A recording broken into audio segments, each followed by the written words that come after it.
Welcome back to Change Ed. Change it. Super glad to be here with all of you for this episode of Pennsylvania's #1 rated education podcast, a podcast for educators by educators. I am your host, Andrew Kuhn, education consultant from Montgomery County Intermediate Unit, and here with me, Patrice Semachek, an educational consultant from Montgomery County Intermediate Unit.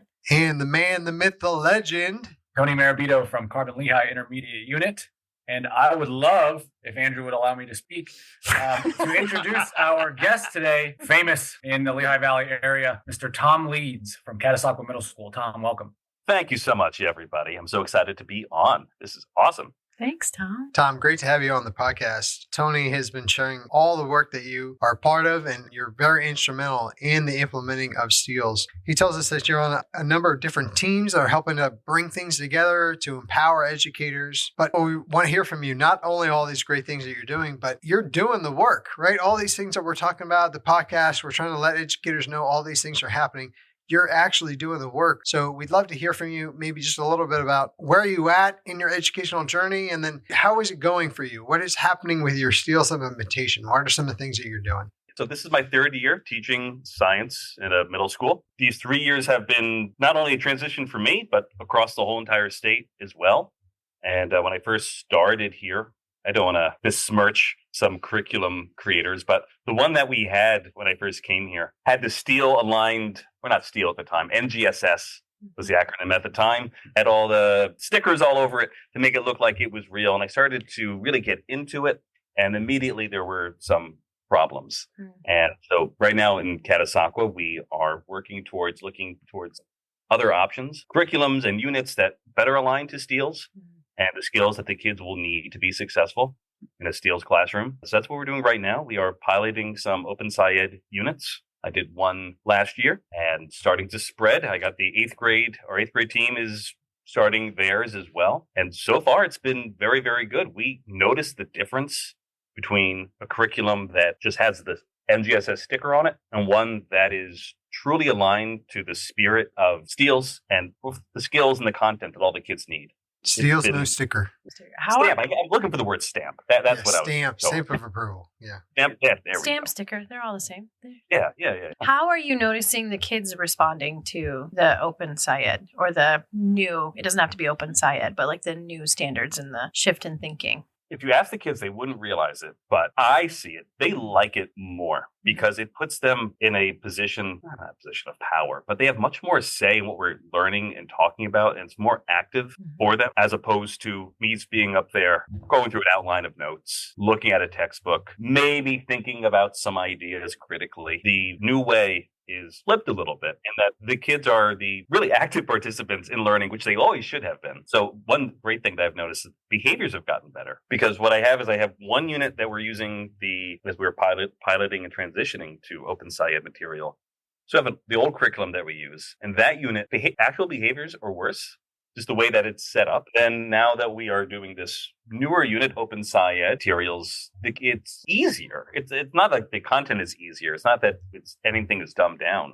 It's better suited for a 7th grade. And that's just wonderful to see. That's awesome. It also sounds like what you're saying is the vehicle of delivery involves students from the beginning, not getting them involved after they have all the background knowledge. You're getting them involved right away. Yeah. So that you're still able to eventually provide all that background knowledge, but in a different way where they're already interested and they're leaning forward in their seats, not leaning back, chewing their gum or causing different behavioral problems. So it sounds like that there's an unintentional byproduct of a different classroom management techniques that are being used because you're engaging in the STEEL standards and instructional implementation. Yeah, I agree. There's a much more focus on the hooks, getting kids hooked, and we don't want to silo the kids into one way of thinking. It's really opening up to them and their own thoughts and their own prior knowledge, and for them bringing that into the class. None of this is brand new thinking. This has kind of been the way that education has been moving over the past decade or so, since I took my first college class to become a teacher. These ideas certainly have been there, and the new STEELS and these better aligned curriculums really embrace these ideas. Tom, we talked about how the kids feel. How do you feel as the teacher going from, okay, my scripted kit or whatever you were using prior and whatever investigation you're using to more of... Guide on the side. There we go. Guide on the side. So there are pluses and minuses to it because the students have more of a say in the class. Really have to work on modeling appropriate behavior, on how to have a good, productive discussion, how to apply these, like soft skills that the kids need in life. This is really also incorporating teaching of soft skills in the classroom. So for some classes, some kids, they get it. It's easy. Other kids have a lot of growth in that area. So that is a challenge as a teacher to do that. But the good side is the kids are talking about science and they can see that they care more. And that just warms my heart because it's working. So there's more work for me in some regards, but I see it clicks for the kids. And that's what's really important. I can imagine too, if kids have experienced this coming up to the grade that you're in, the more experience they have in this way of thinking, the less work it would be on your part to get them ready for it. I mean, I can imagine the shift from, although knowing you for the whole 5 minutes that I've known you, I don't feel like prior to these standards, you would have been more of a stand and deliver kind of teacher. But I can imagine, like I said, as they come up to you, the work will be a little bit less in terms of like shifting the way they interact with the materials. Yeah, I'm looking forward to that once our elementary school and the grades below me start to really click into this new philosophy here. Mm-hmm. That will iron itself out for everybody. Tony also said you're a part of PennCell. First of all, what is PennCell? And Sure. What kinds of things are you guys doing in that network? Sure. Well, I'm terrible in acronyms, so We don't need to know like all of the words, but what science is it? education leaders. No, I got there and I wanted to brag. So yes, pension. No, I lost it. But anyway, Sorry. the collection of science-geared thinkers Mhm. and adjacent to education, even we have representatives from colleges, universities, from the IUs, admin, teachers, community partners like museums, and there are several different cohorts throughout the state. Each cohort meets seems like every 4-6 months we get back together, and it's a process of how best to situate individual schools and individual IUs to roll out and be ready for what's happening. What's happening is state tests are changing, the CDTs are changing, the PSSAs, the keystones are changing, and just trying to put everyone in the best position so we can make this pivot all together. And that's what the Pencil Network's all about. That's awesome. How is your work with the PennCell network? How has that informed your work in the classroom? I could see those two kind of informing one another, right? Work you do in one helps to inform the other. How has it impacted you as an educator? For me as an educator, as a teacher, because there's so many different perspectives of education as I'm starting to learn when I'm in a room with people from all different levels, I see there's so many different perspectives on the same thing. This gives me a better understanding of the larger why and to connect all the pieces. Education is, while I'm surrounded by individuals, it's a lonely profession. I'm the only adult in the room. If I can meet my coworkers for lunch for 30 minutes, sure. So being able to coordinate with people and see the bigger picture of where this is all going has given me the courage in the classroom to just dive in and just go for it. And that's something that's interesting when I speak to other teachers who haven't, just because they haven't not part of the Pencil Network and haven't heard about these changes coming, or they haven't gone to trainings. There's so much hesitation by many teachers because it's a change. They're scared. They're like, well, what if this doesn't work? What if this doesn't work? What if I do a discussion and that fails? And what I'm trying to convince everybody, just dive in, go for it. That's the only way we're going to figure out what works for you and your style of teaching and what works for your kids. Every situation is going to be different. So this is just giving me the courage to just go for it. We're all learning together. And the only way we're going to learn is just learn by doing and reflecting. Yeah, I was actually talking to a mentor of mine a few days ago. He was an educator. One of the things that he said that really stuck with me is that most of the time as a teacher, you don't know. And it's about navigating through the unknown, which we're doing every day. And at some point, we have enough experience where we're like, okay, I've been here before. I have an idea of how this might play out, but we still actually don't know. We have different kids. There's different scenarios. There's different administration. The window colors could be different, right? Like anything, any number of things could be different than they were before. So we might have an idea, we might have a guess, but we don't actually know. And that's the powerful thing about Steels and what we're doing is it's empowering us to admit that we don't know and that we might not always be the smartest person in the room. There, you know, for any number of topics, any number of things that we do, that there are different scenarios. Now, I actually want to switch gears with you and reference something we were talking about earlier. Obviously, you know, you're a younger gentleman. And before we started, you said that Tony is like a grandfather to you. So I'm curious, you know, what his advice was to you getting into education. How did he steer you in the right way? And how do you feel like now these new instructional practices are differing from kind of his traditional background on education? Tony is the youngest one of all of us. And every time he goes there. The ancient wisdom of Tony. Yes. So you're asking about how did I end up here as a middle school teacher, or? No, we just wanted to throw a jab at Tony. Just want to throw a jab at Tony. I think that's what it was. Yeah. Oh, okay. I felt good about it, though. Tony was smiling. Nice delivery. You fooled me. Yeah, thank you. I actually have a real question. Thank you, Tony. That's Like hurtful, that, sir.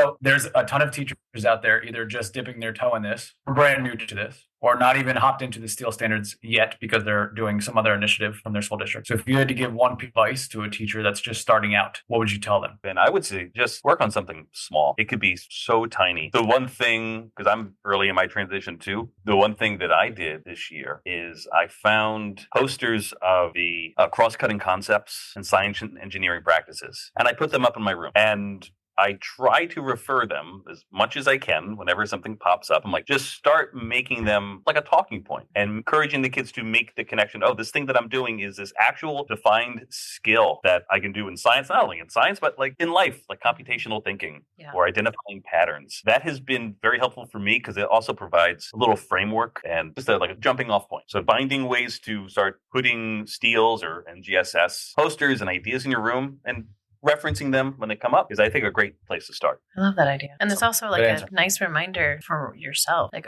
oh yeah, those are there. If I think about it, I really like that. And it's small enough that it's not overwhelming, but it's a nice direction to go. I really like that. And it's really nice when the kids like will raise their hand and they'll point to it and like, that's what we're doing. Yeah. Yes, that is what that's we're awesome. doing.